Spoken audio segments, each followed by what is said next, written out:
مدارس زندہ باد، میرے مدارس زندہ باد، دینی مدارس زندہ باد، میرے مدارس زندہ باد، دیا ہے امن کا پیغام یہ دینی مدارس نے، دیا ہے امن کا پیغام یہ دینی مدارس نے، دیا ہے امن کا پیغام یہ دینی مدارس نے، دیا ہے امن کا پیغام یہ دینی مدارس نے۔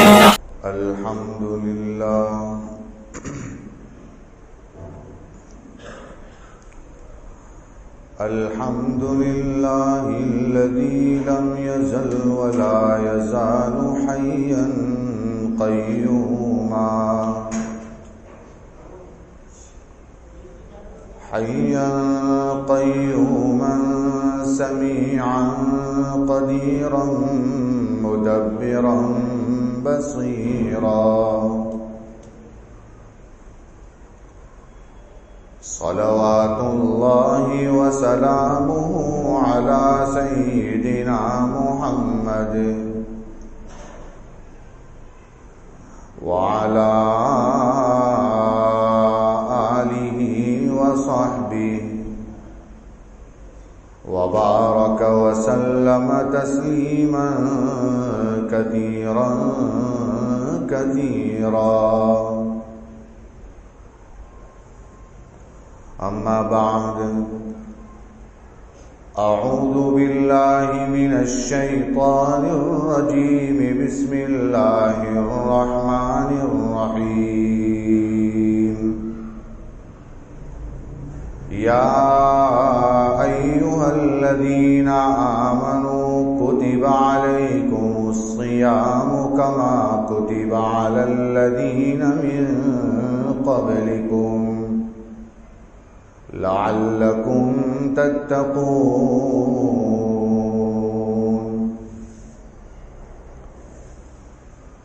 صدق الله العظيم۔ وہ نبیوں میں رحمت لقب پانے والا، مرادیں غریبوں کی برلانے والا، مصیبت میں غیروں کے کام آنے والا، وہ اپنے پرایوں کا غم کھانے والا، خطا کار سے درگزر کرنے والا، بداندیش کے دل میں گھر کرنے والا، فقیروں کا ملجا، ضعیفوں کا ماوا، یتیموں کا والی، غریبوں کا مولا، رہا ڈر نہ بیڑے کو موجے بلا کا، ادھر سے ادھر پھر گیا رخ ہوا کا، اتر کر حرا سے سوئے قوم آیا، اور ایک نسخہ کیمیاء ساتھ لایا، وہ بجلی کا کڑکا تھا یا صوت ہادی، عرب کی زمین جس نے ساری ہلا دی، نئی ایک لگن سب کے دل میں لگا دی، اور ایک آواز میں سوتی بستی جگا دی، ان اللہ وملائکتہ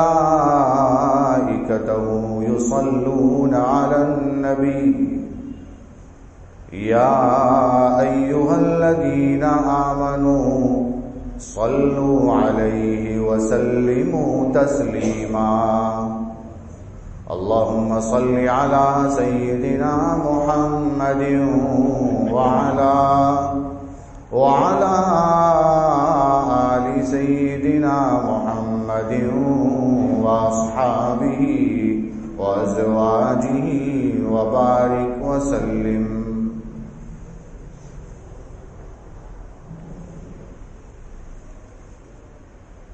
بزرگوں اور بھائیوں،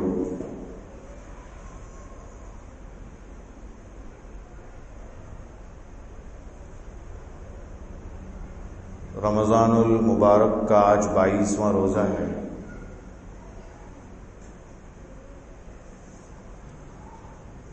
آخری عشرے میں ہم چل رہے ہیں۔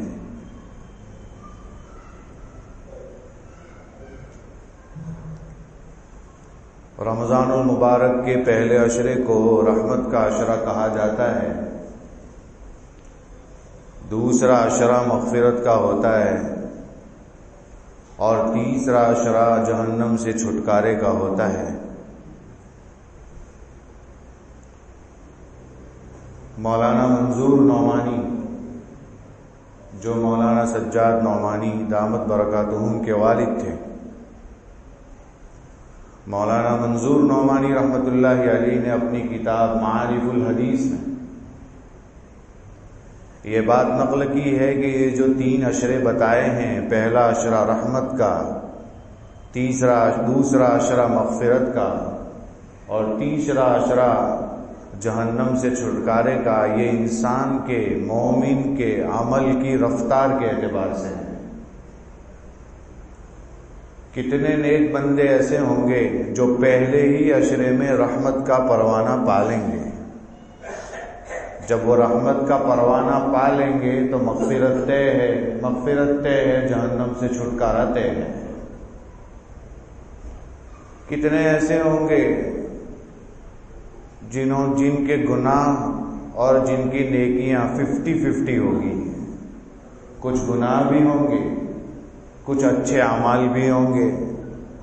وہ بیچارے پہلے عشرے میں کوشش کریں گے اور اس عشرے میں اپنے آپ کو پاک صاف کرنے کی کوشش کر کے دوسرے عشرے میں وہ مغفرت کا پروانہ پالیں گے۔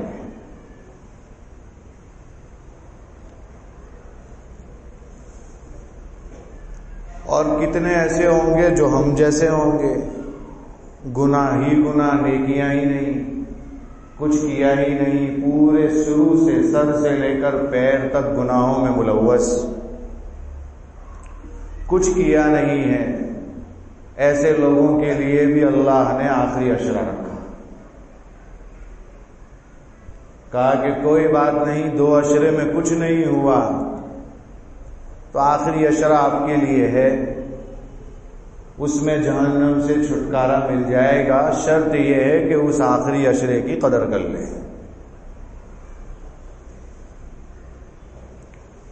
جب رمضان شروع ہونے والا ہوتا ہے تو 1 مہینے پہلے، 2 مہینے پہلے زبانوں پر بات ضرور آتی ہے کہ رمضان آ رہا ہے، لیکن جو تیاری کرنی چاہیے وہ تیاری نہیں ہوتی۔ عید آنے والی ہے، اس کی تیاری آخری عشرے میں کرتے ہیں۔ شادی کرنے والے ہیں، شادی کی تیاری 2 سال پہلے سے کرتے ہیں۔ گھر میں کوئی فنکشن ہے، اس فنکشن کی تیاری مہینوں پہلے سے کرتے ہیں۔ شاپنگ کرنے کے لیے دن متعین کرتے ہیں، فکس کرتے ہیں اور اچھی خاصی شاپنگ کر کے بڑی تیاریوں کے ساتھ فنکشن میں پہنچتے ہیں۔ جیسے ہم کہا کرتے ہیں کہ نکاح کے موقع پر بہت ساری تیاریاں کی جاتی ہے، یہاں تک کہ ماموں جان، خالو جان، جتنے بھی جان ہے، یہ سب کو راضی کرنے کی کوشش کی جاتی ہے۔ کیوں کہ شادی میں میرے سب آئے، سب کو راضی کیا جاتا ہے اور جس رب نے یہ موقع عنایت فرمایا ہے اسی رب کو ناراض کیا جاتا ہے۔ فضول خرچی ہوتی ہے، اسراف ہوتا ہے، سنت کے خلاف عمل ہوتا ہے، بے تحاشا پیسہ خرچ ہوتا ہے، شامیانوں میں لاکھوں روپے خرچ ہوتے ہیں، رسم و رواج کے نام پر لاکھوں روپے چلے جاتے ہیں، اتنے پیسوں سے پتہ نہیں کتنی غریب لڑکیوں کی شادیاں ہو جاتی ہیں۔ اس کے ساتھ ساتھ یہ پوری تیاریوں کے بیچ میں کبھی بھی شوہر یہ کوشش نہیں کرتا کہ مجھے بیوی کے حقوق کیا ہے اس کی کوئی کتاب پڑھنی چاہیے، چونکہ اس کے ساتھ تو زندگی بھر رہنا ہے. یہ فنکشن والے تو ایک دن میں چلے جائیں گے، شادی والے تو ایک دن میں کھا پی کر چلے جائیں گے. کتنا بھی اچھا کھانا پکا لو، کھانے کے بعد ہاتھ دھو کر یہ کہہ کر جائیں گے نمک کم تھا تھوڑا سا. یہ تو کم سے کم کہہ کر جائیں گے. آپ مخلوق میں سب کو خوش نہیں کر سکتے، لیکن کاش کہ وہ یہ کوشش کرتا کہ میں شوہر ہوں تو مجھے آنے والی بیوی کے میرے ذمے کیا حقوق ہیں. اگر کتاب پڑھتے نہیں آتی کسی عالم کے پاس پہنچ جاتا اور کہتا کہ مجھے بتائیے پہلی رات سے متعلق کیا احکام ہے شرعی اعتبار سے، شریعت کیا کہتی ہے اس موقع سے، اور اس کے بعد زندگی بھر مجھے رہنا ہے بیوی کے ساتھ، مجھے اپنی بیوی کے ساتھ کس طریقے کی زندگی گزارنی ہے. آپ صلی اللہ علیہ وسلم حضرت عائشہ کے ساتھ کیسے رہتے تھے، حضرت خدیجہ کے ساتھ کیسی زندگی گزار کر گئے، حضرت ام حبیبہ کے ساتھ کیسے رہے. یہ حقوق ہیں، یہ حقوق کی کوئی تیاری نہیں کرتا، جبکہ یہ تو اصل ہے. ایک عورت کو 50 جوڑے دلوائے جاتے ہیں، اس کو تیاری کرنے کے لیے اسپیشل لڑکیاں بلائی جاتی ہیں، مہندی لگانے کی اسپیشل لڑکیاں ہوتی ہیں، کپڑے پہنانے والی الگ سے ہوتی ہے، اور سب کچھ تیار کرنے کے بعد عورت کو پورا شادی کے رنگ میں رنگ دیا جاتا ہے. لیکن اس عورت کو بیچاری کو یہ نہیں پتا ہے کہ جس کے گھر جا رہی ہوں ساس کے کیا حقوق ہیں، سسر کے کیا حقوق ہیں، شوہر جس کے ساتھ مجھے اپنی زندگی بتانی ہے میرا گھر ہی ہے، اس کے باوجود اس کے حقوق اسے پتہ نہیں ہوتے. بہت خوشیوں سے کی ہوئی شادی چند دنوں میں ٹوٹنے کے راستے پر پہنچ جاتی ہے، اس لیے کہ اس شادی کے اندر اللہ کو ناراض بہت کیا ہوتا ہے.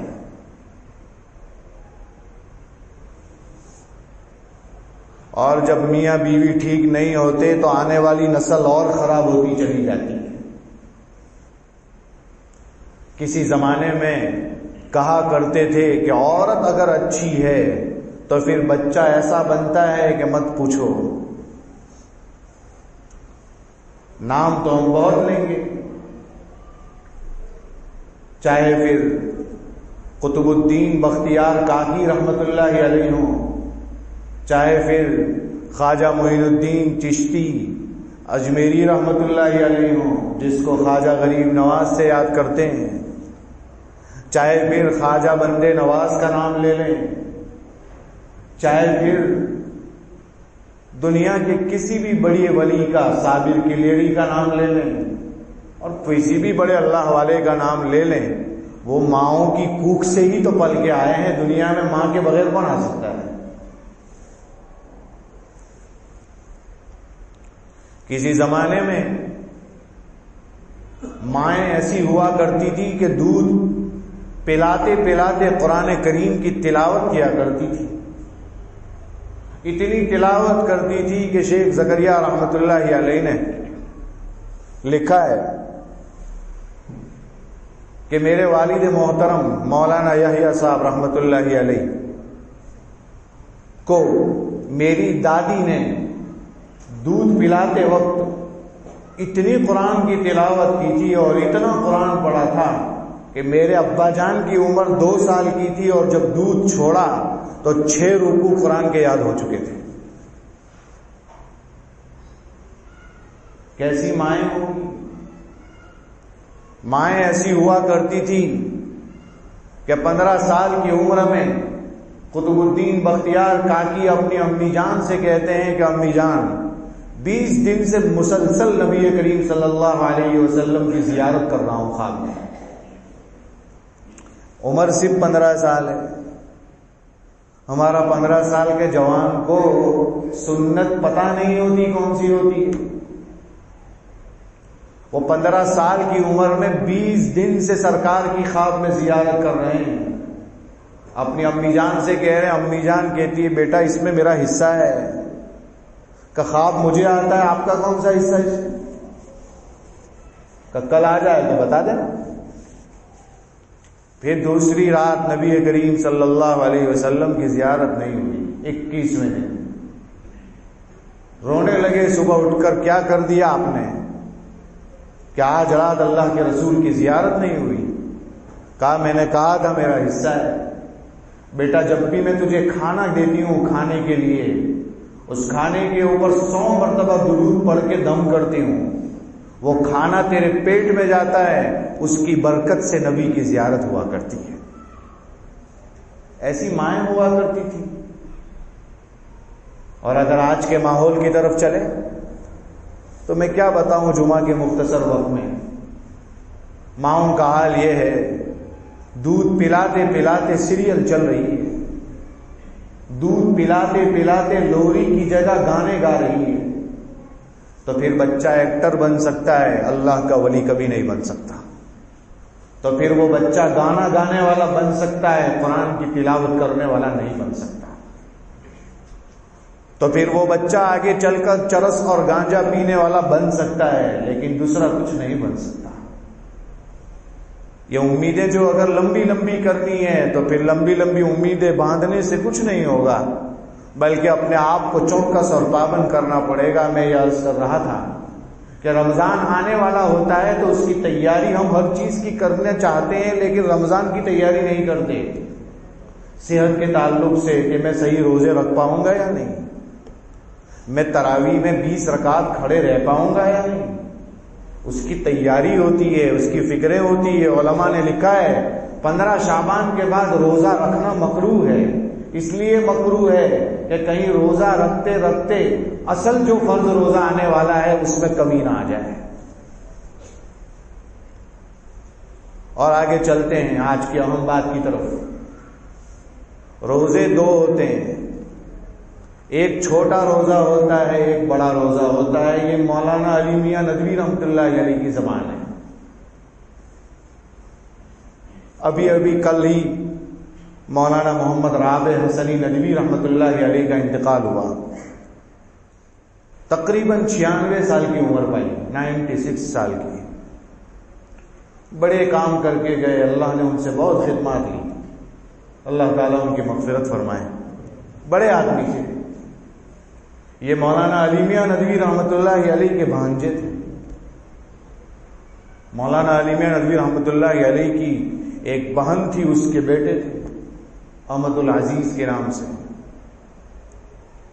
بڑے آدمی تھے وہ، اپنی ایک بات میں یہ کہا کرتے تھے کہ آج ہم اپنے آپ کو مومن تو کہتے ہیں، لیکن ایمان میں جو یقین ہونا چاہیے وہ نہیں ہے۔ اور پھر وہ ایک ایگزامپل دیتے تھے، اور وہ ایگزامپل یہ دیتے تھے کہ دیکھو اگر دیکھنا ہو آپ کا ایمان کیسا ہے تو آسان ہے سمجھنا۔ اگر آگ جلائی جائے یہاں پر تو اس کے قریب بھی کوئی نہیں جائے گا، کیونکہ اس کو یقین ہے کہ اندر انگلی ڈالتے ہی میری انگلی جل جائے گی۔ لیکن اس نبی نے بتایا ہے کہ جہنم میں اس سے خطرناک آگ ہوگی، لیکن اس کا ڈر کسی کو نہیں ہے، مطلب ہوا ایمان کمزور ہے۔ مولانا علی میاں ندوی رحمۃ اللہ علیہ کی بات پیش کر رہا تھا۔ انہوں نے فرمایا 2 روزے ہیں، ایک چھوٹا روزہ ہے، ایک بڑا روزہ۔ جس چھوٹے روزے کا تذکرہ کر رہا ہوں وہ چھوٹا نہیں ہے فضیلت کے اعتبار سے، وہ زمانے کے اعتبار سے چھوٹا ہے، ورنہ وہ حقیقت میں وہ بھی بڑا ہے۔ روزہ تو روزہ ہی ہوتا ہے۔ چھوٹا روزہ کیا ہے؟ کہ چھوٹا روزہ وہ ہے جو ہم ابھی رکھ رہے ہیں، صبح صادق سے لے کر غروب آفتاب تک جو روزانہ رکھ رہے ہیں، ہم سحری کرتے ہیں اور افطار مغرب کے وقت افطار کر لیتے ہیں، یہ چھوٹا روزہ ہے۔ کہ اس میں کیا حقوق ہیں؟ کہ اس میں وہی 3 چیزوں سے رکنے کو کہا ہے، کھانے سے، پینے سے اور بیوی کے ساتھ ہم بستری کرنے سے روک دیا ہے۔ باقی کچھ بھی نہیں، یہ 3 چیزوں سے بچنے کا نام روزہ ہے۔ منہ کے راستے سے، ناک کے راستے سے کوئی چیز پیٹ میں نہیں جانی چاہیے، بچ گئے تو بچ گئے۔ لیکن یہ چھوٹا روزہ ہے، اس میں انسان صبح سے شام تک ان 3 چیزوں سے رکتا ہے، جبکہ غور کیجئے یہ 3 چیزیں اگر روزہ نہ ہو تو حلال ہے، یعنی کھانے میں کیا مسئلہ ہے، لیکن روزے کی وجہ سے رکا ہوا ہے۔ پینے میں کوئی مسئلہ نہیں ہے، پینا منع نہیں ہے، لیکن روزے کی وجہ سے منع ہے۔ ہم بستری کرنا بیوی کے ساتھ منع نہیں ہے، لیکن روزے کی وجہ سے منع ہے۔ یہ چھوٹا روزہ جس میں حلال چیزوں سے رک گیا تو حرام چیزوں سے تو بدرجہ اولا رکنا ہے، یعنی غیبت سے تو رکنا ہی رکنا ہے، یہ پوچھنے کی بات ہی نہیں ہے۔ جب حلال چھوڑ رہے ہیں تو حرام تو چھوڑنا ہی چھوڑنا ہے۔ جھوٹ بولنا چھوڑنا ہے، چغلی کرنا چھوڑنا ہے، تہمت لگانا چھوڑنا ہے، ادھر ادھر کی بکواس چھوڑنا ہے، کسی کے ساتھ بری باتیں کرنا چھوڑنا ہے، کسی پر تہمت لگانا چھوڑنا ہے، زنا کرنا چھوڑنا ہے، یہ تو ہمیشہ چھوڑنا ہے۔ مولانا علی میاں ندوی رحمت اللہ علیہ فرماتے ہیں کہ جب صبح سے لے کر شام تک یہ چھوٹا روزہ رکھتا ہے تو افطار کے وقت اس کے چہرے پر جو مسکراہٹ ہوتی ہے اس کا تو کوئی جواب ہی نہیں۔ کھانے کی الگ الگ آئٹمس رکھی ہوئی ہے، مختلف اشیاء ہے، افطار کا وقت ہے، پانی ٹھنڈا سامنے ہے، انتظار کر رہا ہے اللہ کے حکم کا کہ کب وقت پورا ہو، کب اعلان ہو، کب سائرن بجے اور کب میں اپنے منہ میں کھجور ڈالوں، اور اس وقت جو اس کو خوشی ہوتی ہے اس کا تو کوئی جواب نہیں ہے۔ فرمایا یہ چھوٹے روزے کا حال ہے، ایک بڑا روزہ ہے جو بالغ ہونے کے بعد سے لے کر مرتے دم تک کا ہے۔ وہ کیا ہے؟ وہ وہی ہے جن جن چیزوں سے اللہ اور اس کے رسول نے روکا ہے اس سے رکنا، یہ سب سے بڑا روزہ ہے۔ اس میں کوتاہی ہے۔ مارکیٹ میں سود عام ہے، سود کھا رہا ہے، کوئی کہہ رہا ہے تو کہہ رہا ہے تو میری قبر میں آنے والا ہے، مجھے جو کرنا ہے کرنے دے۔ کسی نے کہا بھائی یہ چرس گانجا اچھی چیز نہیں ہے، میں میرا کرتا ہوں مجھے مت روکو۔ کسی نے کہا یہ رشوت ہے، کسی نے کہا یہ جھوٹی گواہی ہے، کسی نے کہا یہ زنا ہے، کسی نے کہا یہ آنکھ کا زنا ہے، بہت ساری باتیں بتائی، لیکن رکنے کا نام نہیں لے رہا ہے۔ یہ اصل روزہ ہے زندگی بھر کا، شعور کی عمر سے، بالغ ہونے کے بعد سے یہ شروع ہوتا ہے، اور اس کا افطار کب ہوگا؟ اللہ کے دربار میں سرکار کے ہاتھوں جام کوثر پینے کو ملے گا، یہ اس کا افطار ہے۔ لیکن یہ کب پینے کو ملے گا؟ یہ غور کرنے کی بات ہے، یہ غور کرنے کی بات ہے کہ یہ کب پینے کو ملے گا۔ یہ اس وقت پینے کو ملے گا کہ ہم صحیح طریقے سے یہ روزہ رکھ کے گئے ہوں گے۔ ہم نے تو کیا کیا؟ نمازیں پڑھی اور باہر نکل کر بری نظر ڈال دی، نمازیں پڑھی اور باہر نکل کر زنا کر لیا، نمازیں پڑھی اور باہر نکل کر پھر جو ہے گانجا چرس پی لیا، نشے میں مبتلا ہو گئے، پتہ نہیں کیا کیا کر لیا۔ اور کتنے بد نصیب تو ایسے ہوتے ہیں وہ نماز بھی نہیں پڑھتے، ان سے پوچھا جاتا ہے کب نماز پڑھنے آئے تھے؟ سال میں ایک آدھ بار کبھی آ جاتا ہوں مسجد میں۔ محروم ہوتے ہیں وہ لوگ۔ میرے بھائیوں، جوانی اللہ نے دی ہے نا تو اس کو صحیح طریقے سے گزار لو، ورنہ موت تو سب کو آنی ہے، جواب سب کو دینا ہے، اللہ کے سامنے سبھی کو حاضر ہونا ہے، کہنے والے آ کر چلے جائیں گے، اور اگر ہم نے اپنی زندگی کو نہیں سنبھالا تو موت کے وقت بہت پچھتاؤ گے، کاش کہ میں کچھ کر کے گیا ہوتا۔ یہ موقع ہیں، ورنہ آپ سوچئے پچھلے سالوں میں ہمارے کتنے بھائی ہمارے ساتھ تھے، آج نہیں ہیں۔ اللہ نے ہمیں عمریں دی ہے تو اس موقع کا استعمال کیجیے۔ بہرحال میں یہ عرض کر رہا تھا کہ یہ بڑا روزہ اس کا افطار وہاں ہونے والا ہے، لیکن اس بڑے روزے کی کوئی قدر نہیں کرتا ہے۔ اس بڑے روزے کی فکر کرنی ہے، بڑے بڑے 17 گناہوں سے بچنا ہے، اور بڑی بڑی گندی چیزوں سے بچنا ہے، اور اللہ کے حقوق کی پامال نہیں کرنا ہے، نبی کریم صلی اللہ علیہ وسلم کی اطاعت کرنی ہے، پڑوسیوں کے ساتھ اچھا سلوک کرنا ہے، اور اپنے مومن بھائی کے لیے وہ پسند کرنا ہے جو ہم اپنے لیے پسند کرتے ہیں، زیادہ ہنسنا نہیں ہے، اللہ کے سامنے گڑ گڑانا ہے. اس روزے کے ساتھ صحیح طریقے سے زندگی گزار کر اگر دنیا سے چلے گئے تو میرے بھائیوں وہ جو افطار ہوگا اس کا عالم ہی کچھ اور ہوگا. تو خیر یہ دو بڑے روزے دو روزے مولانا علی میاں ندوی رحمۃ اللہ علیہ کی زبان میں ہم نے آپ کے سامنے عرض کی ہے. اب آئیے قرآن کی آیت آپ کے سامنے پیش کی تھی. یا ایھا الذین آمنوا، اے ایمان والو، کتب علیکم الصیام کما کتب علی الذین من قبلکم لعلکم تتقون. ایمان والو تم پر روزے فرض کیے گئے جیسا کہ تم سے پہلی امتوں پر بھی فرض کیے گئے تھے. کہنا یہ چاہتے ہیں کہ یہ مت سمجھو کہ ہم نے بہت دھاڑ مار دی، ہم روزہ رکھتے ہیں صبح سے شام تک. تم سے پہلے بھی بہت سارے لوگوں نے روزے رکھے ہیں اور اس سے سخت روزے بھی رہے ہیں. ان کے روزوں میں مسواک بھی نہیں کر سکتے تھے. ہم تو مسواک بھی کر سکتے ہیں روزے میں. پابندیاں تھی، ہمارے روزوں میں وہ پابندی نہیں. کیوں؟ روزے کا مقصد کیا ہے؟ فرمایا لعلکم تتقون، تاکہ تم تقوی اختیار کرو. تقوی کا مطلب کیا ہوتا ہے؟ تقوی کا مطلب پرہیز کرنا. پرہیز کرنے کا مطلب اللہ سے ڈرنا. تقوی کا مطلب اپنے مزاج کو شریعت کے مزاج کے مطابق بنانا. تقوی کا مطلب جس وقت میرے لیے جو حکم ہے وہ کرنا. اذان ہو گئی، مجھے حکم ہے اب نماز کو چلوں، نماز پڑھنے آنا، یہ تقوی ہے. نماز ختم ہو گئی، سنت موقدہ ہے میرے ذمے، وہ پڑھنا، یہ تقوی ہے. امے کا بہت بڑا مجمع جیسے ہی جمعہ کا سلام پھیر دیتے ہیں باہر چلے جاتے ہیں نکل کر، اور پیچھے کھڑے رہ کر بکواس کرتے ہیں، گپ شپ کرتے ہیں.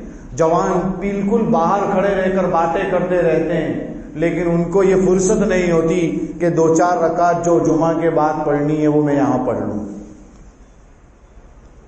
کب تک ایسا کریں گے میرے بھائیوں؟ اپنی زندگی کی 25 سال دیکھ چکے ہیں آپ، 30 سال دیکھ چکے ہیں. کورونا نے ہمیں یہ سکھایا ہے کہ انسان چلتے چلتے دنیا سے چلا جاتا ہے. کچھ پتا نہیں کون کب کس کی زندگی کہاں ڈھل جائے، کہاں ختم ہو جائے، کچھ پتا نہیں ہے.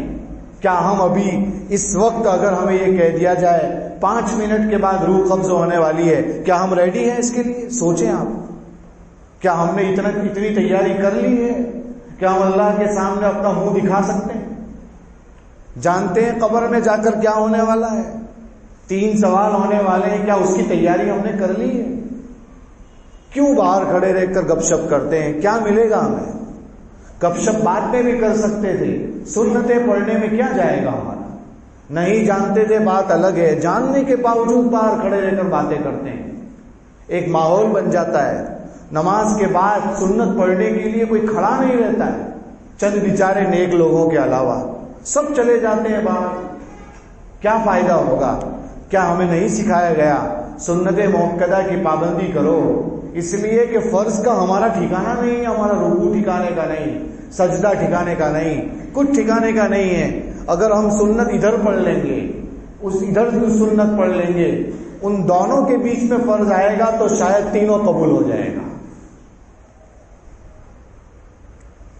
بہت سارے ایسے ہوتے ہیں جو گھروں میں نماز پڑھنے کو بغیر عذر کے ترجیح دیتے ہیں اور پوچھتے ہیں کہ ہم گھر میں نماز پڑھے تو کوئی غلط تو نہیں ہے نا؟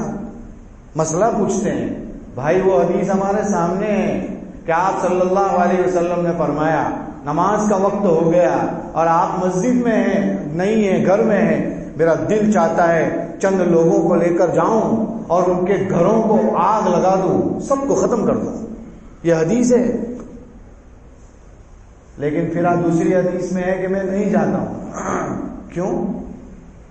اس لیے کہ اس گھر میں چھوٹے بچے بھی ہیں جن پر نماز فرض نہیں ہے، اس گھر میں عورتیں بھی ہیں جن کے لیے جماعت نہیں ہے، تو ان کا کیا قصور ہے؟ اس گھر کو آگ لگاؤں گا تو ان کو بھی تکلیف ہوگی، اس لیے میں نہیں جاتا ہوں. لیکن اس سے پتا چلتا ہے جماعت کی کتنی اہمیت ہے.